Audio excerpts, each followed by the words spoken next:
my wife and I we're not arrogant. We're very humble people. We're miserly. We pay everything in cash. I know.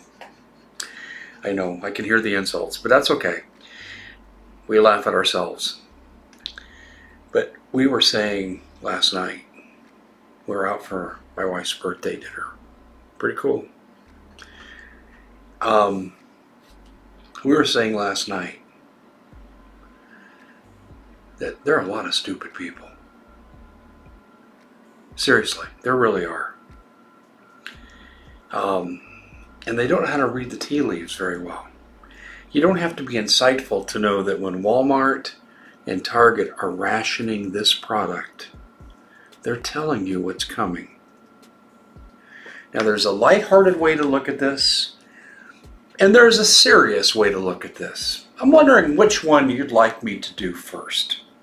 It's kind of like there's good news and there's bad news. What do you want first? Usually people want the bad news first to see if the good news even matters. Okay, let's start with the bad news. The bad news is this. The supply chain is probably irreparably damaged, and it won't be fixed in time to prevent the calamity that it's currently contributing to, which is an economic collapse. That's the bad news. The good news is Target and Walmart still think people have enough money to buy something in mass. That's good. What am I talking about? I'm talking about toilet paper. Now, the humorous way to look at this is the administration's probably buying it all up because they're so full of that they need it for themselves. Okay, that's the humorous, lighthearted, hyperbole way to look at this. But the serious situation is this, folks. A basic human supply. Can the food be far behind? Can anything be far behind? What about welfare? I told you today about the school that ran out of food. They can't even do the free lunch program because they can't get the food. It just doesn't end, and no one is getting this. Hey, the prophets are getting it through the spirit and power of Yahweh Shem Yahushua. See, rations are coming back, and that's why they're getting people's mind familiar with shortages. These terms: supply chain, shortage, hoarding. All right, because you got to know history, man. You got to know the history. Let's go into World War II. All right, this was the second war. Soon after the Japanese attack on Pearl Harbor and America's subsequent entrance into World War II, it became apparent that voluntary conservation on the home front was not going to suffice this time around, because in World War I, they were trying to get people to,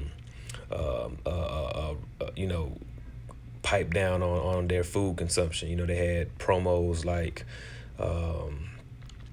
Wheatless Wednesday. The cut down on eating your wheat, cut down on, they had Meatless Tuesdays, cut down on eating your meat, and they had this saying that, we're going to win the war with food or something like that. Right. So they're saying by the time this one came around that people wasn't going to voluntarily, cut back. So this is when the government had to step in. It said restrictions on imported foods, limitations on transportation of goods due to the shortage of rubber tires, and a diversion of agricultural harvest to soldiers overseas all contributed to, listen, to the U.S. government's decision to ration certain essential items. And that's another word they got people familiar with, right? Essential goods, essential workers.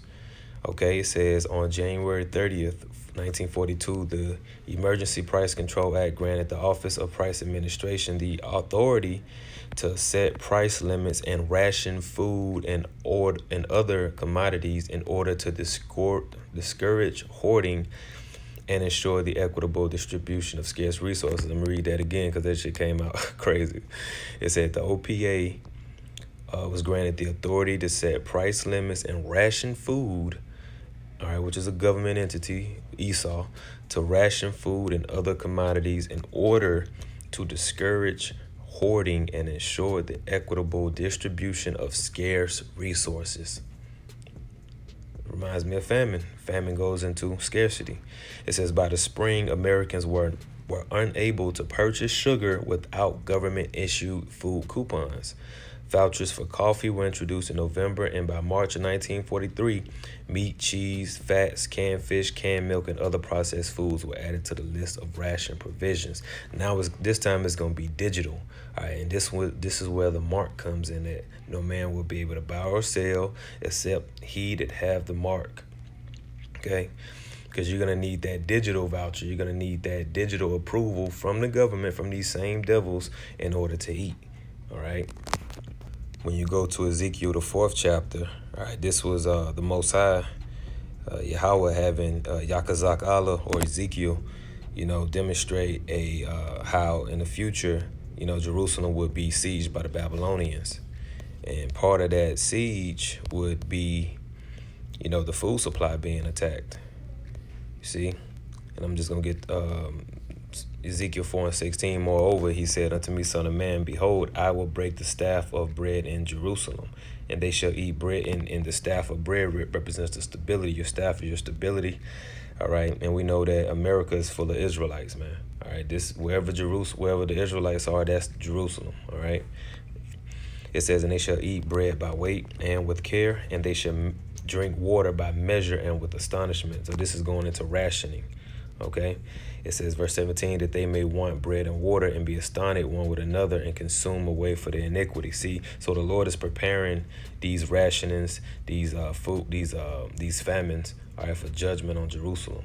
All right. Now, you're going to have the heathens be judged as well, but this is all about Israel, the Israelites. All right. Everything that's happening on this earth revolves around the children of Israel. Okay. This is Deuteronomy chapter 28, verse 49. The Lord shall bring a nation against thee from far, from the end of the earth, as swift as the eagle flieth, a nation whose tongue thou shalt not understand. All right, and this is the nation of Edom. All right, his symbol is the eagle. It says, a nation of fierce countenance, which shall not regard the person of the old, nor show favor to the young, and he shall eat the fruit of thy cattle and the fruit of thy land until thou be destroyed, which also shall not leave thee either corn, wine, or oil, or the increase of thy kind, or flocks of thy sheep, until he have destroyed thee. And he shall besiege thee in all thy gates, until thy high and fenced walls come down, wherein thou trustest, throughout all thy land, and he shall besiege thee in all thy gates throughout all thy land, which the Lord thy God hath given thee. And that reminds me of, all these different beliefs that Israelites, have. All you so-called Negroes, Hispanics, Native American, all these so-called beliefs that you have and these philosophies that you lay hold of. See, when this siege fully sets in, all right, when these food shortages and, all chaos is breaking out, you're going to be naked. Your walls are going to come down. All right, those beliefs you had, they're not going to be able to protect you, because walls act as a defense. They act as a means of protection, as a barrier. All right, y'all going to be out here naked as hell and defenseless. See, and this is what's going to happen. Verse 53, and thou shalt eat the fruit of thine own body. Now, these are the curses. This is what the Lord is proclaiming as judgment, for breaking the commandments, for, violating the covenant. And thou shalt eat the fruit of thine own body, the flesh of thy sons and of thy daughters. The Lord is saying you're going to eat your own children. That's what's right here. That's what we're reading. Yes, this is in the Bible, which Yahweh thy power have given thee in the siege and in the straightness. Straightness is difficulty, man. Tribulation, wherewith thine enemies shall distress thee. All right, great distress is coming.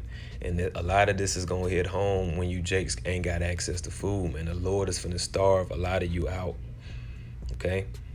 That's what's coming to a lot of the Lord's enemies, which are his own people, first and foremost. This is the book of Isaiah, Yeshaya, chapter 1, verse 24. Therefore said the Lord, Yahweh of hosts, the mighty one of Yashar'Allah, I will ease me of mine adversaries and avenge me of mine enemies. It's talking about you jakes. And I will turn my hand upon thee and purely purge away thy dross and take away all thy tin. All right, those unprecious metals. All right, the undesirables of the nation of Israel are about to be purged away. All right, many of them going to be purged away through that famine. Second Esdras Second Ezra chapter 16, verse 22. For many of them that dwell upon earth shall perish of famine, and the other that escape the hunger shall the sword destroy. And because that famine is going to be so sore, and because the tribulation is going to be so strong, this is going to be a great trial, all right, for the whole world. Going into Revelation 3 and 10, is going to be a very trying time. You know what I'm saying? Because Esau is going to bring the chip out real soon. Banking industry, what they want to accomplish, and the goals of the banking industry, not just the Federal Reserve System, but the private banks in Germany and England, all over Italy, all over the world, they all work together. They're all central banks, and they're all part of the Communist Manifesto. Central banking is one of the major planks of the Communist Manifesto. We talk about America being a capitalistic country, but yet at the same time we have a central bank that plans everything for us, right? And the graduated income tax is another plank of the Communist Manifesto, right? So right there you have two major planks of the Communist Manifesto that have been brought in because of the Federal Reserve System, okay? So the ultimate goal that these people have in mind is the goal to create a one world government run by the banking industry, run by the bankers, and they're doing it in sections. The European currency, the euro, and the European Constitution is one part of it. Now they're trying to do it in America with the North American Union, right? And they want to create a new currency called the Amero, right? And the whole agenda is to create a one world government where everybody has an RFID chip implanted in them. All money is to be in those chips, right? There'll be no more cash. And this is given me straight from Rockefeller himself. This is what they want to accomplish. And all money will be in your chips. And so instead of having cash, anytime you have money in your chip, they can take out whatever they want to take out whenever they want to. If they say you owe us this much money in taxes, they just deduct it out of your chip digitally. Total control. Total control. And if you're like me or you, and you're protesting what they're doing, they can just turn off your chip. And you have nothing. You can't buy food. You can't do anything. It's total control of the people. Revelation 3 and 10, because thou hast kept the word of my patience, I also will keep thee from the hour of temptation, which shall come upon all the world to try them to dwell upon the earth. All right, because this whole supply chain madness, this thing is going to be a worldwide thing, worldwide collapse, economical collapse, our worldwide tribulation is coming. All right, and for the servants of Yahweh Bashem Yahweh Shai, those that remain diligent and remain patient, the Lord is making a promise to keep you, to get you through, give you the spirit to endure and to trust and hold fast. Right, because in that time, this is going to be introduced as the solution. Revelation 13 and 16, and he calls it all, both small and great, rich and poor, free and bond, to receive a mark in their right hand or in their foreheads, and that no man might buy or sell save he that had the mark or the name of the beast or the number of his name. It's going to be a RFID implant, which is going to have your medical information, whether you've been jabbed, it's going to have your financial, your banking, your digital currency.